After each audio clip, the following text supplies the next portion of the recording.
حکومت نے کراچی پورٹس پر رکے ہوئے دالوں کے کنٹینرز کو کلیئر کرنا شروع کر دیا ہے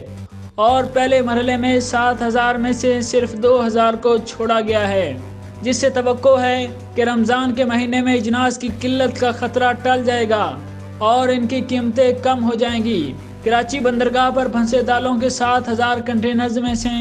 صرف 2,000 کو چھوڑا گیا ہے، جبکہ 5,000 ابھی باقی ہیں۔ چند روز قبل بندرگاہ پر لنگر انداز ہونے والے 3 بحری جہازوں کے ذریعے 50,000 ٹن بلک کی شکل میں 20% دالیں پہنچی تھیں،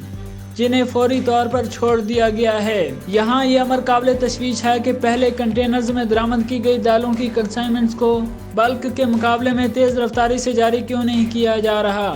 حالانکہ غیر ملکی شپنگ کمپنیاں کنٹینرز میں دالوں کے لیے زیادہ ادائیگی کر رہی تھیں اور درآمد کنندگان پر یومیہ $100 فی کنٹینرز کے چارجز کی ادائیگی کا بوجھ بڑھتا جا رہا ہے۔ لہٰذا وفاقی حکومت اور پورٹ حکام کو ترجیحی بنیادوں پر رکے ہوئے دالوں کے کنٹینرز کی کلیئرنس کے احکامات جاری کرنے چاہیے، کیونکہ غیر ملکی شپنگ کمپنیوں نے $700 ملین مالیت کے رکے ہوئے دالوں کے کنٹینرز پر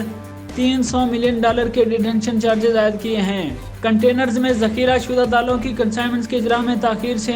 قیمت خطرناک حد تک بڑھ جائے گی اور دالوں کی قیمتوں میں مزید اضافے سے نہ صرف عام صارفین متاثر ہوں گے بلکہ مہنگائی بھی خطرناک حد تک پہنچ جائے گی۔ 2 ہفتے قبل وفاقی وزیر برائے ports and shipping Faisal Sabzwari کے اعلان کے باوجود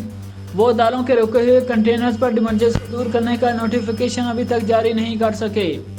پاکستان آنے والے تمام کنٹینرز اور دالوں کے بلک کارگو کی عدم فراہمی کے باعث گزشتہ چند ماہ سے ملک بھر میں دالوں کی قیمت میں 100 سے 150 روپے فی کلو تک مسلسل اضافہ ہو رہا تھا، تاہم اب قیمتیں معمول پر آ جائیں گی۔